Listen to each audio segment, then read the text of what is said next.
This is the 2024 Infiniti QX60. It's in the warm titanium paint and it's the Autograph trim level, which in Canada and the US is the highest available trim. The warm titanium is definitely not my first color choice that I would go for inside of the QX60. That would probably be either the Grand Blue or the Mineral Black. When you look at pricing inside of the QX60, the starting price point in Canada is around $63,000 versus in the States, you're around $51,700. Now that's also entry-level trims, and that's before you look at taxes. A little bit of a difference though between Canada versus the States in that Canada is all-wheel drive standard. In the States, front-wheel drive is standard across every trim level with the option of upgrading to Infiniti's all-wheel drive system instead. Do you do the upgrade? It's going to depend on where you live, because if you're in some of the southern states and you're never going to see snow, if you're never going to take your car off-road, front-wheel drive is more than got you covered.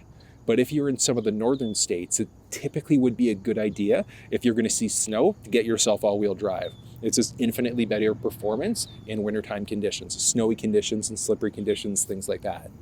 There was an awesome video that was put out by Engineering Explained, and he went over the difference of front wheel versus rear wheel versus all-wheel drive in the wintertime. So I'll link to that video down in the description, but it's a great watch. And at the end of the day, all-wheel drive tends to be better, especially if you live in climates where you're going to get some snow.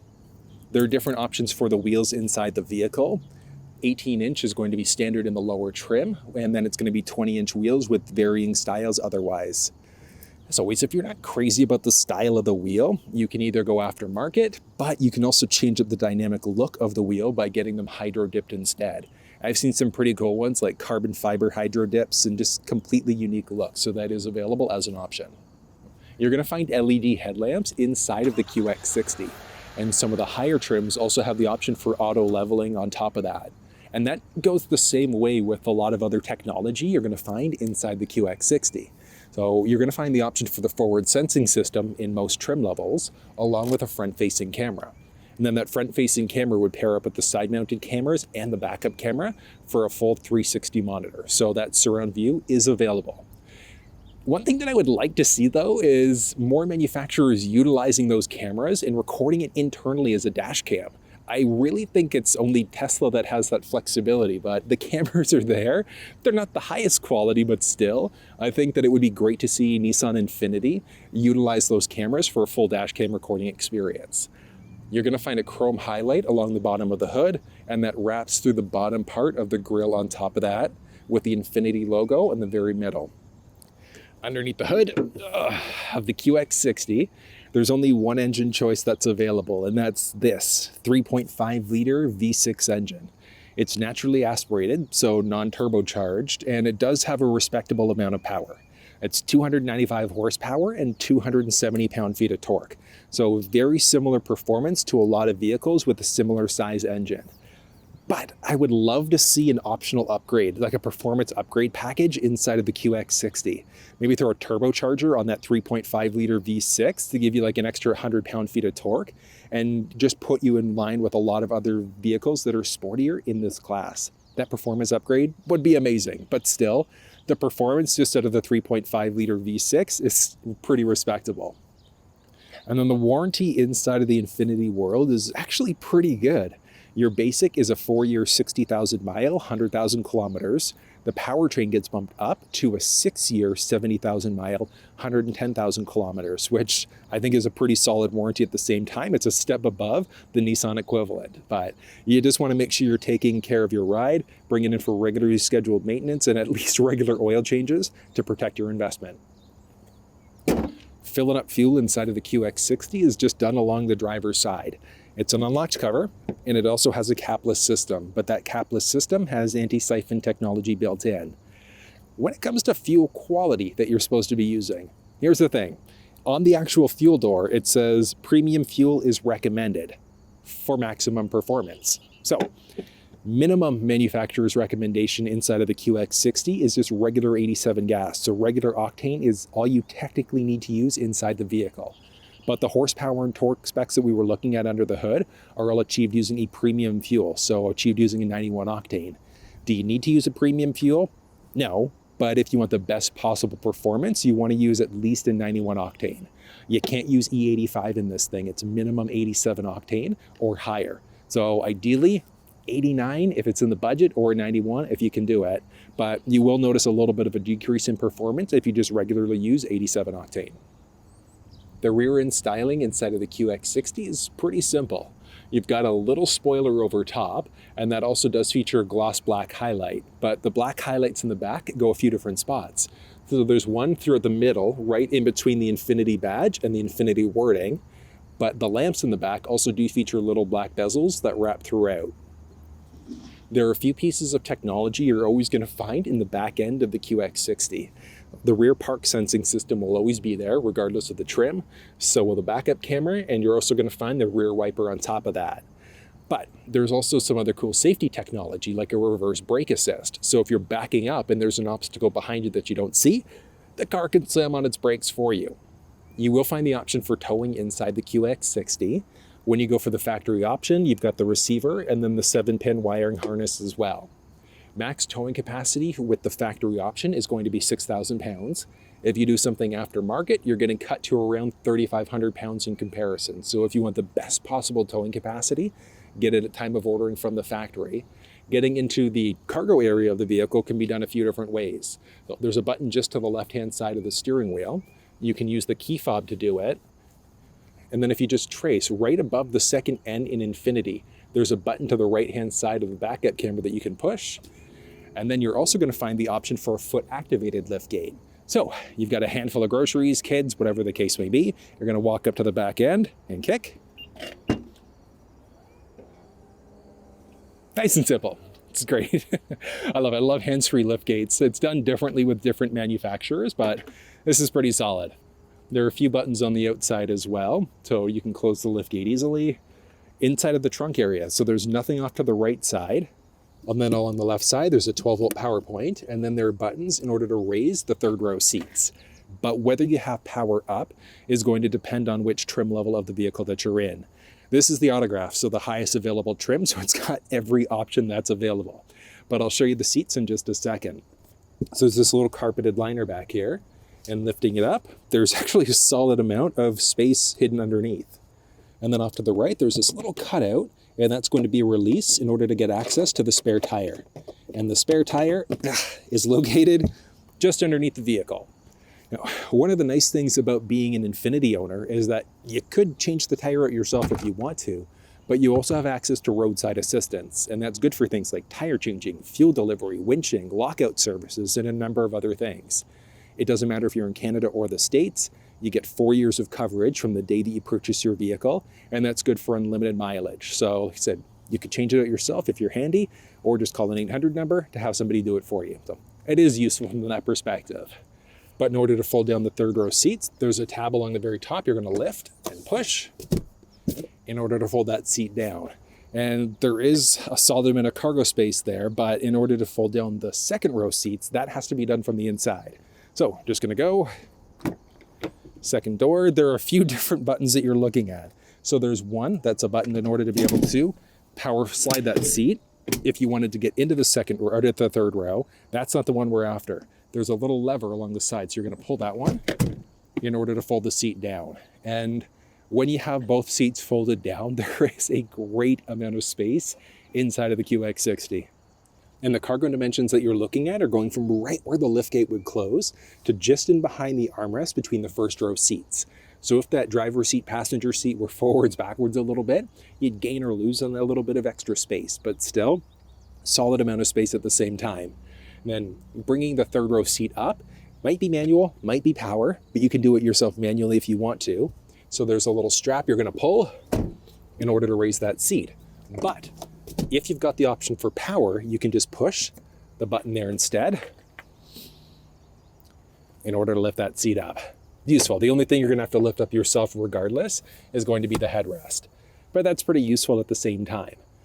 Lifting up the second row seat is a little bit tricky because the seat itself is actually locked down into place. So once the seat's folded down, you can crank the seat all you want, but it's not going to release. So in order to raise the seat up, the lever that you would use in order to fold the seat down, you're just going to pull that and then lift in order to raise that seat up instead. The QX60 is a fairly big ride, not quite as big as the QX80, but still. Inside, you've got the option for either 6 or 7 seats, depending on the trim level of the vehicle that you're in. And then on the outside, you've got just the regular roof rack rails, and then there's the option for crossbars as well, if you need to throw a roof rack carrier on the top of the vehicle. See there? So the side view mirrors inside of the QX60 do feature turn signals. They've got a blind spot monitoring system. They're also heated, and they've got the option for power folding.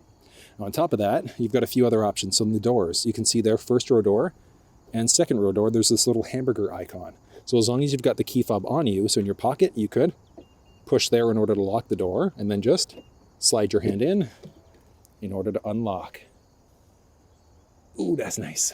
Get to that interior in just a second, because there are 2 different options that are available. But look here, there's this nice contrast to that black versus tan stitching, or tan leather, I should say, instead. And then along the side, you've also got seat memory.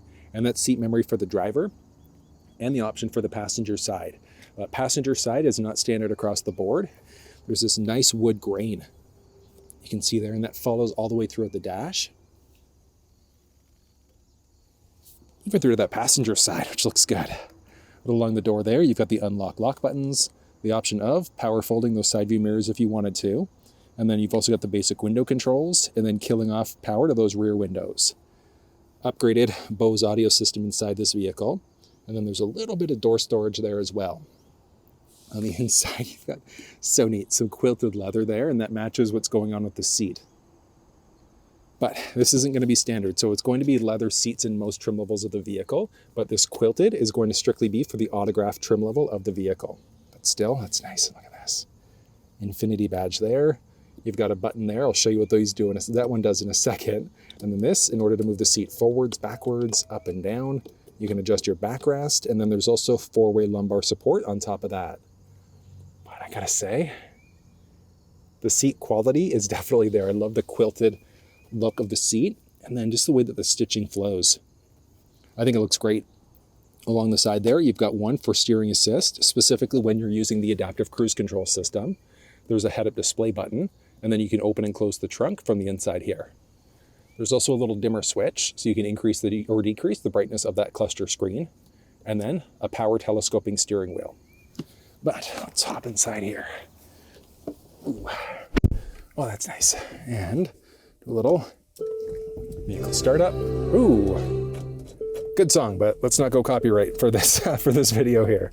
All right, now the steering wheel inside of the QX60 is comfortable. Good grip overall.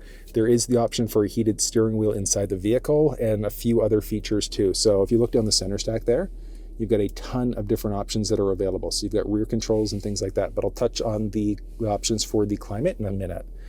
But it's very basic and straightforward here. You've got volume rockers, tuning rockers, the option of going through that little cluster screen. Well, little, just say 12.3 inch digital, so it's anything but little, but there are technically 2 different options that are available for the cluster. And then, so it's going to be typical analog, or the majority of the lineup though is going to have this digital option. You've got buttons for the adaptive cruise control system and then a voice command prompt. But if you want to walk through, like you want to know how to use the steering wheel buttons, go through the cluster screen or the infotainment system, you'll find those walkthroughs down in the description of the video. But one thing I will point out, paddle shifters, minus on the left, plus on the right-hand side. So you can drop down if you wanted to give yourself a little bit more of a boost to get in front of people that are going slow as well.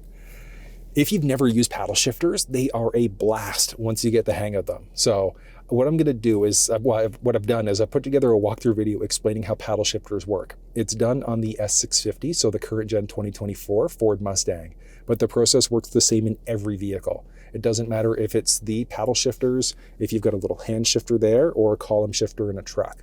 So if you want to walk through on that, the paddle shifting process and how it works, or manual mode, you'll find that down in the description of this video. But let's get back to the Infiniti for a second, because the QX60 seats, these quilted seats, are ridiculously comfortable. Oh, this is nice and hold on. Spacing wise, there we go. With the seat as far down as it's gonna go, I've got so much space in this vehicle. This is ridiculous. So what am I looking at? Like 5 at least plus inches of headspace inside of the ride. That's wild. There is so much space inside of the QX60. let's get myself set up. And actually one cool thing, as you adjust the seats, it even shows you inside of the infotainment system what's going on. Kind of like that. And then there's one other button. So this little guy, so you can kind of see, it just shows on or off, but that is for a massage chair seat. Oh, and the massage seat functionality, it's subtle, but it's so nice at the same time. Like you go on distance trips, it is really, really nice having your back massaged as you go. But let's go through some other basics for a second here. So I said paddle shifters are there, a few different cluster screens that are going to be available, and the infotainment system inside the vehicle is straightforward. So you've got the option for hooking up your phone over Bluetooth. There's AM, FM, Sirius XM available as an option. You can also go wirelessly through Apple CarPlay, but it's also backwards compatible. So you can plug yourself into one of the USB ports down there in order to use CarPlay that way instead. It's actually pretty neat. There are so many options available. Yeah, like I said, full walkthrough on the system, you'll find it down in the description, but the QX60 also has the option for factory navigation.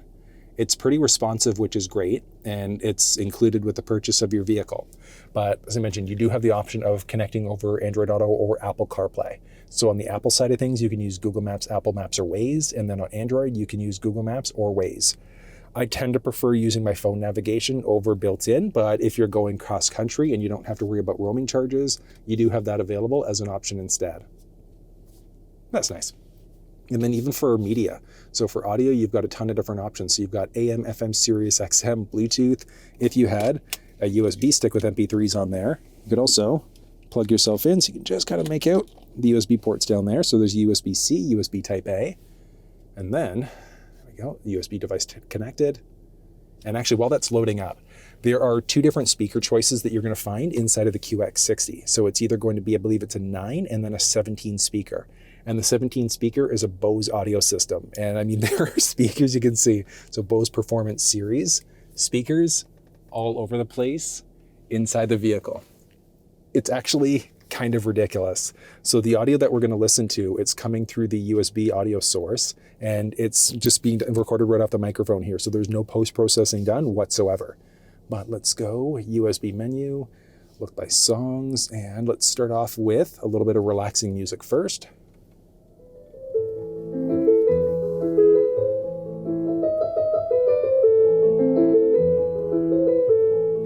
So that's your thing, but it is nice that that's available. I mean, the audio inside of the vehicle is great. So hold on, in order to really show it off, let's go for a little bit more of like a rock type of a song instead. And same idea. So the audio that we're listening to right out of the microphone here. So no post-processing done. They tell me that I'm never gonna make it. They want me to do something that could make sense. They hate when I keep dreaming I'll be famous. I got all this potential that's deep inside of me, but the audio inside of the QX60 is so good. It's just like pumping, but I mean, it makes sense. It's a 17 speaker system. So it's like, what else would you expect there? So if audio is your thing, you are absolutely want to look at a trim level or a packaged option with this larger 17 speaker Bose sound system instead. It's standard in some trim levels of the Canadian models, but then in the US, it's available as an add-on package instead. But still, that audio is good. Yeah, like I said, the infotainment system inside the vehicle is straightforward as well. And then down the center stack there, so you've got your power button. This is actually, it's neat. It's almost like big, it's like one big button that you're pushing as you push on the screen. So if you're going to, actually let's go to FM, it'll make it easier to see here. But we can push this big button in order to seek out. And then you can turn the screen off, like into a dimming mode instead, back on, or push and hold to turn it off. But it's like when you're pushing anywhere here, it's like you're pushing just one giant button instead. It's very interesting the way that this is designed. Different for sure. But there's dual zone, well, technically tri-zone climate control, because there's also the option for looking at what's going on in the rear. So you've got rear control there. Oh, rear on off. Bueller. Oh, that's amazing. Oh, of course. Okay, so I was expecting to pop on the screen, squirrel, but when you push the rear control, you're actually controlling the rear by doing this. So you can turn the rear climate on or off, and then you can adjust it this way instead if you want to. Yeah, that makes more sense. Way more sense instead. That's kind of cool though. Then you can toggle the climate on or off on the inside there. There's the option for heated and ventilated first row seats inside the vehicle as well. So it's not going to be, the ventilated aren't going to be standard across the board, but that is available. And that's the same thing with the massage chair seats. So the massage seats are going to come hand in hand with the ventilated option. But you've got your heated steering wheel button, as I mentioned there as well. So heated steering wheel, heated ventilated first row seats. You've got a wireless charge pad that is big. So I had my iPhone 14 Pro on there, and there was more than enough space so you could fit a Pro Max on there easily. You can just make it out. A few USB power points there. So there's a USB-C, USB Type A, your push button start, and then the little shifter here. So funky. But you've got your park, and then you've got reverse. So you slide up, neutral, slide down, and then into drive. And then you can also go into a manual mode there instead. So you drop down to manual, but like I said, you can also use the paddle shifters and go that way instead.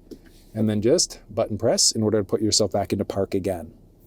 It's really funky though, but honestly, like when I first grabbed onto the shifter, it's different for sure, but it's kind of neat once you get the hang of it. There are a series of different drive modes available inside the vehicle, so you can set up your own unique mode. There's sport, eco, and then snow mode as well. So snow mode is going to play with traction stability control versus your auto mode. Vehicle is going to determine what's going on. Sport mode hangs onto the RPMs a little bit longer. So rather than it maybe shifting at like 2,000 RPM, it might shift at 4,000 or 4,500 RPM instead. My favorite is the sport mode, but that one's going to come down to a matter of preference. What I tend to find is sport mode in regular daily day driving. So like city streets and things like that works. And then I switch out to eco mode when I'm cruising on the highway for better fuel economy.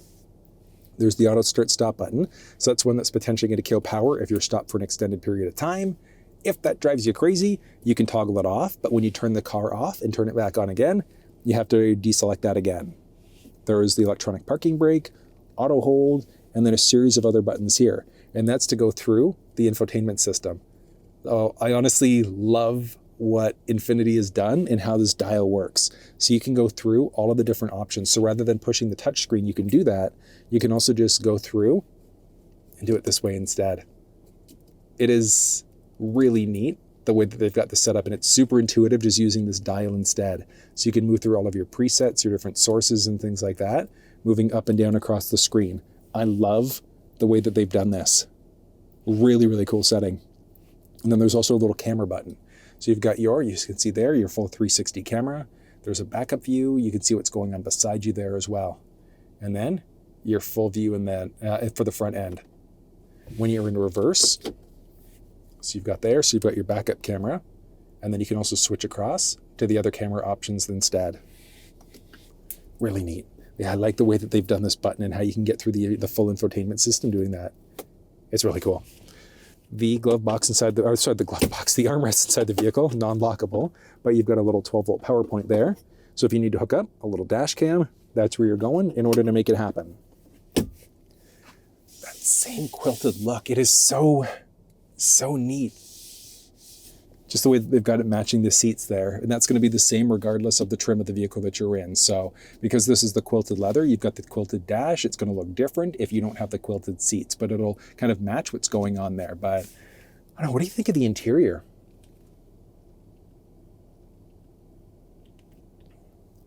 I like the black headliner inside the vehicle though. Moving up overhead, there's the HomeLink system. So if you've got a garage door opener at home, you can program it in. There's at least going to be an auto-dimming rear view mirror, but bam, look at that. Full digital rear view mirror instead. So it utilizes the camera that's in the back of the vehicle, so mounted along the top in order to showcase that. But that's really neat. There's a little button you can push there in order to adjust the brightness. You can also move it up or down. I tend to find +1 or 2 tends to work well. And then from there, you can shift the image left or right. You can rotate it as well. So depending on how you sit, you can adjust it to really customize it and make it your own. You can also turn on the indications, but the dimming functionality. So that auto dimming function, you can also toggle it off, and you can also adjust your language. So if you wanted English, French, Spanish, you've got the option of adjusting it that way instead. Just go old school. That's really neat. From there, you've also got a little sunglasses holder. There's the SOS mode if you need help. You can turn on your individual cabin lights, turn on all the lights. Do you want your lights coming on with the doors open, yay or nay? And then there's also a few buttons there, and that's going to be for the sunroof. So, button press there, It's going to open up this panoramic roof, but look at that. Single button press opens it up halfway. Secondary button press opens it up the rest of the way there. And from there, you could also push up if you wanted to create a little vent. And then you can close, or button press there to open up.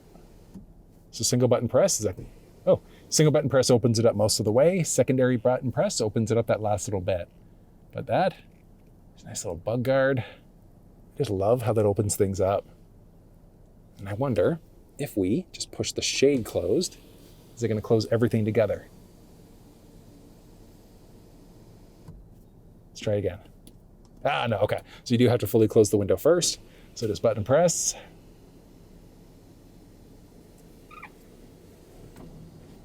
It's nice. And close from there. I tend to have the shade open, and then just having it just opens things up so nicely. Well, it's going to come down to a matter of preference. From there, the visor has a little ticket receipt holder. There's a vanity mirror with a light. It's built in, so once you open up, it hits that right spot. Light comes on. Perfect. And then from there, sliding visor. So this also extends out, blocking all of the sun that might be hitting your face, which is great. There is a little holy crap handle on the driver's side and on the passenger side as well. And then from there, you might just be able to make it out, zoom in a little bit, but there also is a little head-up display. So you've got your current speed, and then if you had a route going on your map, that would show up, so your turn-by-turn directions as well.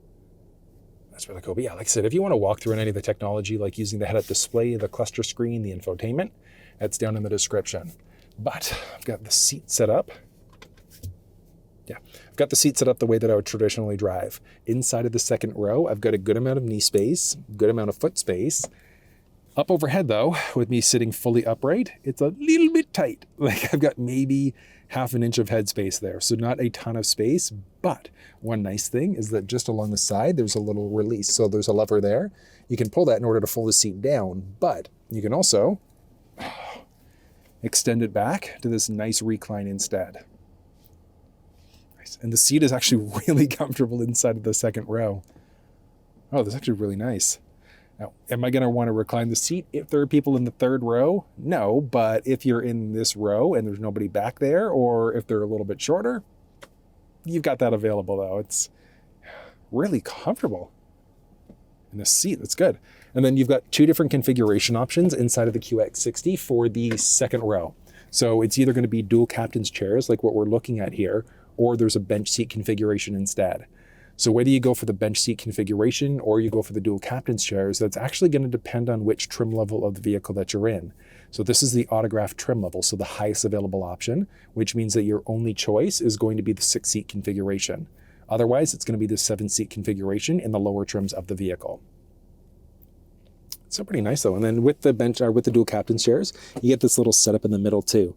So you've got some cup holders, and then there's a tiny little storage tray as well. Oh, I was like, why is it getting toasty back here? So you've got climate control for the third row. So there's tri-zone climate, different for the driver passenger side, and then for the third row, or for the second row, I should say. And I guess technically it's blown back to the third row as well. But you can adjust the fan speed back there if you want to. There's the option for heated second row seats. And when you get the second row seats that are heated, it's strictly going to be for the outboard seats. So even if you have the bench configuration, the middle seat is just never going to be heated inside the vehicle. But you've got basics, so you can control it. Do you want it going to your face, feet, some sort of combination? You can toggle it off completely if you wanted to. And then moving down, there's also a few USB ports. So there's a USB Type-C and then a USB Type-A, and then a wall plug in the back there as well. And that is rated for 150 watt. You're going to find some pockets behind both the driver and the passenger side in the second row. And you can see there's also a little shade. So there's a shade there. Before I show you the one on the driver's side here, there's a handle, hook, and then a light. And then you've also got your vent control there as well. And that's the same thing for the driver's side. So you've got a little light, there's a vent control, oh, that's nice. And then there's a handle, and then a hook there too. And then there's also the shade. It's nice. Yeah, the same highlights follow through. So you've got that wood grain highlight there, your basic window control, The same upgraded Bose sound system, so a speaker back there, down there, speakers everywhere. I feel like Oprah right now. And then the seat can also be moved forward. So you can slide the seat forwards, backwards, as much as you please. And like even with it as far forward as it's gonna go, I still have knee space there, which is great. That's good. Slide back. Yeah, that's pretty solid overall, I'd say. And then getting into the third row of the QX60 can only be done one way. So I mean, obviously you could jump back there if you really wanted to, but let's be realistic. Ooh, and hop out. And I guess even hopping in. So getting into the second row of the QX60 is not that difficult. It's like I said, I'm 6 feet tall, so hopping in, slides in perfectly. It's good. It's a taller vehicle, so it helps out if you're a little bit taller, bigger, whatever the case may be. But you've got a few buttons there, well, levers, I should say, as well. And even the anchor points. So anchor points are there if you've got kids' seats. Right there, you've got a little lever there, so you can pull that in order to be able to fold the seat down if you wanted to. But you've got this little button right down there, so you're gonna push that. Bam, look at that. In order to hop inside. There we go. And look at that. Then I'm just gonna grab this. Ooh, actually, you know what I'm gonna do? I want this seat as far forward as it's gonna go. There we go. Okay, ooh, that's tight. Actually, sorry, as far back? Yeah, let's do as far back. Why don't we do that? It's all the way back and back. Oh God, this is not a good idea. What are we doing? It's so tight. Okay, so with the seat as far back as it's gonna go, there is 0% chance I'm sitting back here. Hold on. Yeah, so that's definitely not gonna happen. But this seat is as far forward as it's going to go. So let's be realistic about this now. Yeah, there we go. Okay. So with this seat as far forward as it's gonna go, the third row space is a little bit tight. So if we look at foot space there and knee space, I do have space there, but up overhead, with me sitting fully upright, this is what's up. One way or the other. So people in the third row seats, kids, because you've got all of the anchor points there and then the top tethers in the back.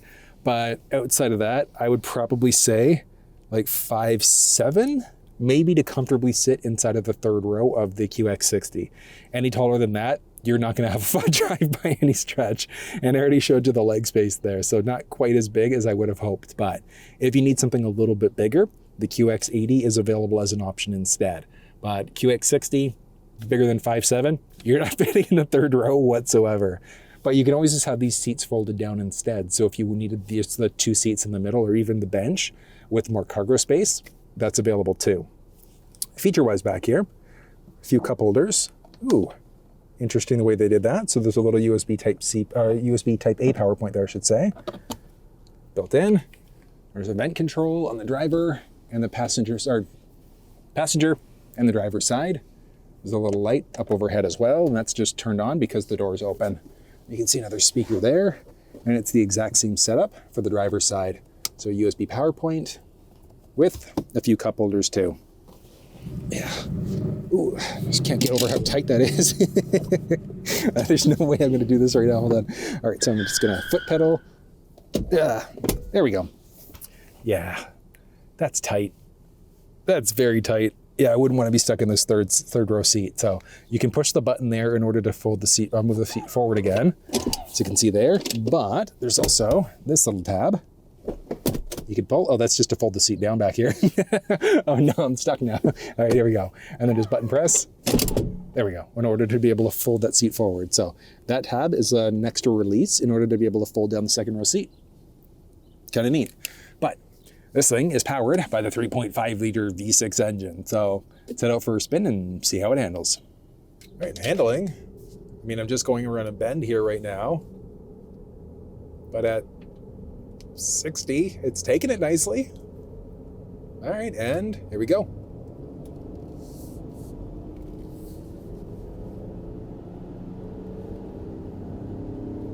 Okay, so that wasn't a 0 to 100 test, not doing that just yet, but considering, I'd say that's not too bad at the same time. I gotta say, from a noise perspective, the QX60 isn't too bad. A little bit of road noise, but nothing that you wouldn't be able to live with. 3, 2, and...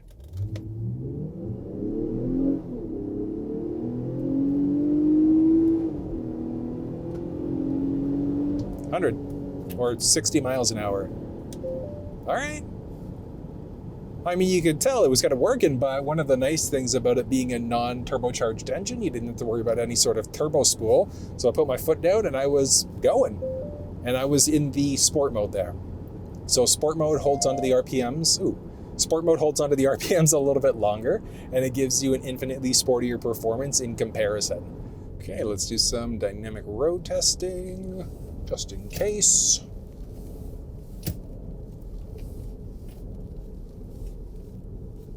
I mean, all things considering, I would say that that's pretty good for a vehicle this size. I have winter tires on right now on top of that, so the grip's not going to be quite as good, especially because it's like 15 degrees Celsius out right now. But yeah, I would say that that handled pretty well. And that was a look at the 2024 Infiniti QX60. You can find the build details for this specific vehicle down in the description, along with build links off to Infiniti Canada and USA. But if you found this video useful, give it a thumbs up, share it with someone if you think they might find it helpful, and until I see you next time, take care.